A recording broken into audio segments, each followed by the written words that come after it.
Marina fa ny vondrona Europeana no namatsy vola ity fanadinana ity entina ijerena ireo sosokevitra entina namafisina ny CAM.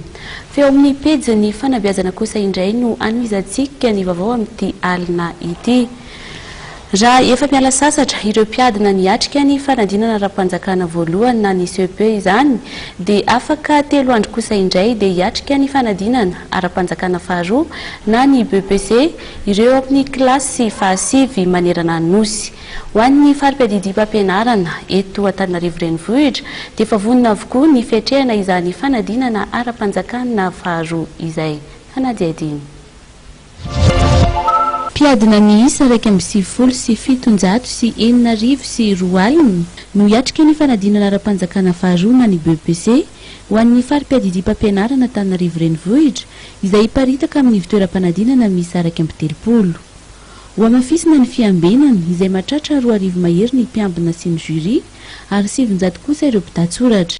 Misy ny lamina sy fanatsarana napetraka eny amin'ny fanadinana tsirairay ahafahana mamoaka ny voka-panadinana faran'izay aingana. Ny fiovanana aloha eo amin'ny fanadinana dia saika mitovy amin'ny isan-taona ihany ny fanomanana fa izany hoe fanatsarana bebe kokoa no nataonay niaraka tamin'ireo chef de centre rehetra.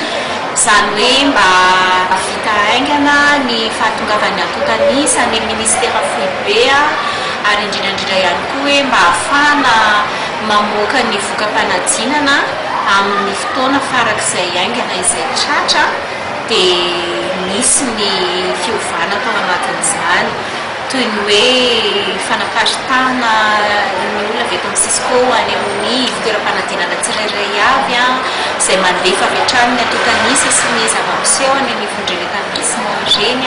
Eo ihany koa ny fanatsarana ny solosaina izay ampiasaina any amin'ny transcription mba ahafahana mamoaka ny voka-panadinana ao anatin'ny fotoana farak'izay aingana. Manomboka androany kosa ny fanomanana ny efitranom-panadinana.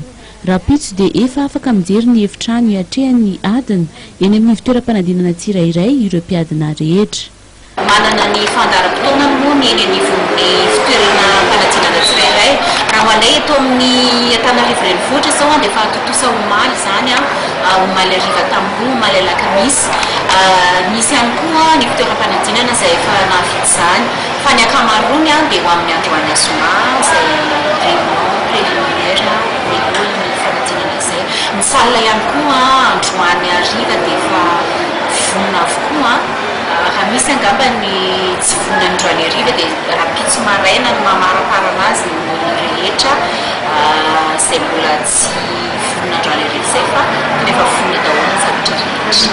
Mahatratra 270 sy 7,000 sy 4 alina sy 3 hetsy ireo mpiadina hiatrika ny fanadinana Bepc manerana ny nosy izay nahitana fitombona 7,9 isan-jato raha oharina ny tamin'ny taon-dasa. Ny taranja malagasy no anokatra ny fanadinana ny alatsinainy fa 3 ny volana jolay izao.